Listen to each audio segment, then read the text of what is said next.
Halo, selamat pagi anak-anak Bapak kelas 10 IPS dan IMIPA. Apa kabar semuanya? Sehat-sehat ya?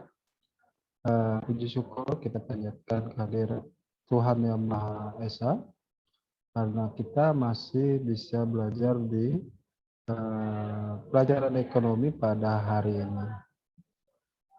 Pertama-tama terima kasih yang sudah hadir dalam pembelajaran jarak jauh bersama Bapak di pelajaran ekonomi.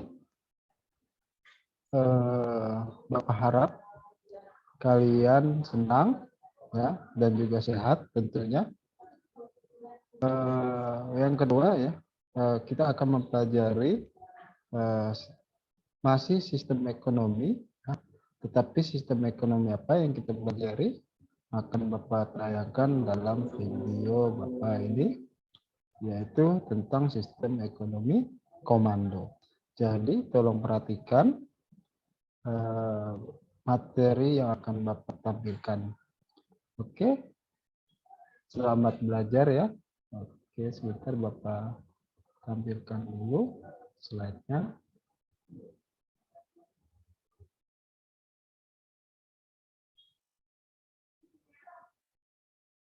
Oke, ini dia ya.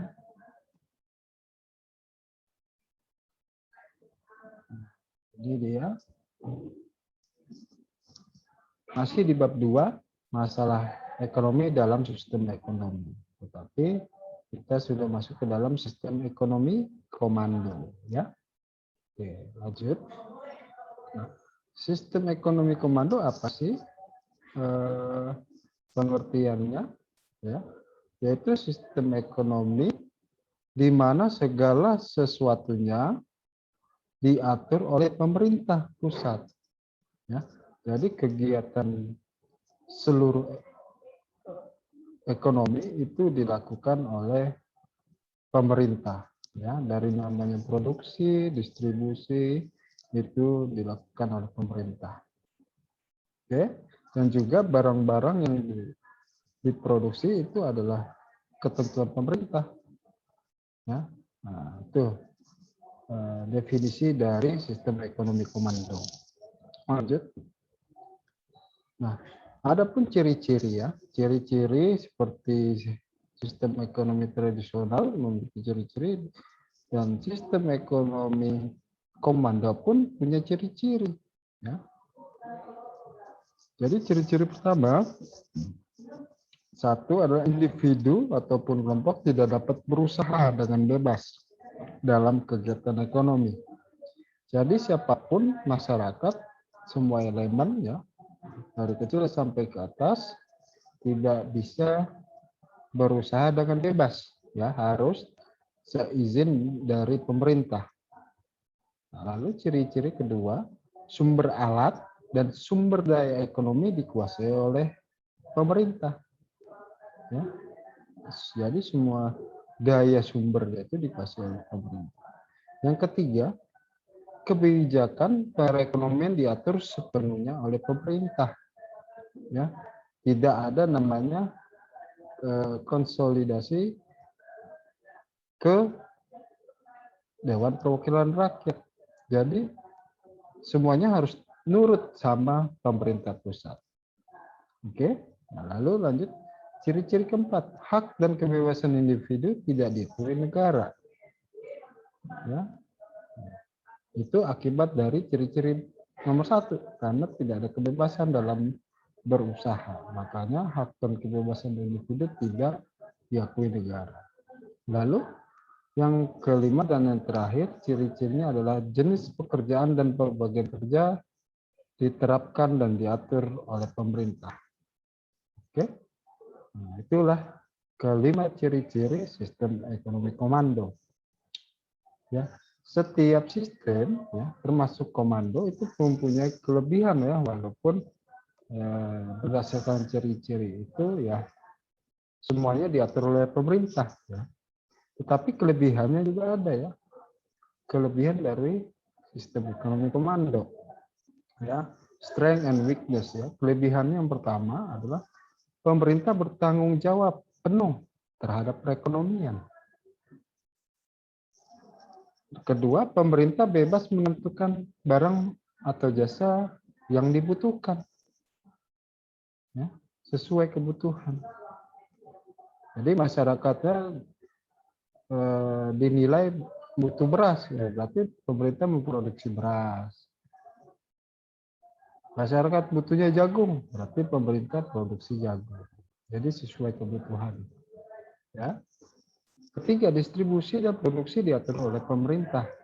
Ya, jadi beban distribusi dan produksi itu ditanggung oleh pemerintah. Tidak membebani masyarakat. Lalu kelebihan keempat, jarang terjadinya krisis ekonomi. Ya, jarang sekali. Bukan berarti tidak akan pernah, ya, tetapi jarang. Ya, karena mereka tidak terlalu dipengaruhi dari luar, ya, tidak dipengaruhi oleh negara luar, ya. Jadi mereka menetapkan sesuai keinginan sendiri dalam sistem ekonomi komando. Oke, lanjut. Kelebihan kelima, pasar barang dalam negeri berjalan lancar. Ya, pasar barang dalam negeri berjalan lancar sudah tentu, karena distribusinya semuanya dikendalikan oleh pemerintah. Oke, itulah kelebihan dari sistem ekonomi komando. Adapun kekurangan, ya, kekurangan dari sistem ekonomi komando. Yang pertama adalah sering terjadinya monopoli yang merugikan pasar. Nah, itu sering terjadinya monopoli. Kedua, masyarakat tidak memiliki kebebasan untuk memilih sumber daya. Yang ketiga, potensi akan daya kreasi masyarakat tidak berkembang. Jadi masyarakat itu potensinya susah berkembang, ya, karena diatur oleh pemerintah. Susah berkreasi. Lalu kekurangan yang keempat adalah pemerintah bersifat paternalisme. Apa itu paternalisme? Adalah sifat yang mengekang individu atau kelompok. Mengekangnya itu dalam artian ruang gerak, ya, ruang gerak. Ruang gerak setiap individu atau kelompok itu sangat dikekang. Nah, itulah kekurangan dari sistem ekonomi komando. Nah, sudah masuk ke game. Game, Bapak mempunyai game seperti minggu lalu. Kalian menjawab kuis, ya, yang sudah Bapak sajikan. Sebentar. Nah, kuisnya itu ada di dalam Google Classroom kalian, ya. Di dalam Google Classroom sudah Bapak tautkan, ya, link kuisisnya. Jadi tinggal kalian jawab di situ di dalam kuisisnya, ya. Ingat di situ ada 4 soal, ya. Jadi juga ada batasan waktu per soal. Jadi ya semoga kalian senang dengan pembelajaran dan kuis yang Bapak sudah buat. Oke. Nah, demikianlah materi yang sudah Bapak sampaikan tentang sistem ekonomi komando. Oke.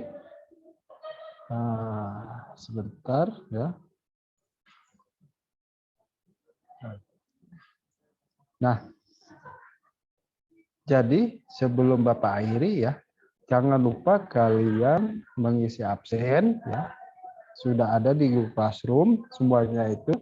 Jadi di Google Classroom itu ada link absensi ekonomi dan juga kuis, link kuis ekonomi, ya, tentang sistem ekonomi komando. Oke, itu saja dari Bapak. Terima kasih yang sudah hadir. Assalamualaikum, shalom, salam sejahtera untuk kita semua. Bye-bye semuanya.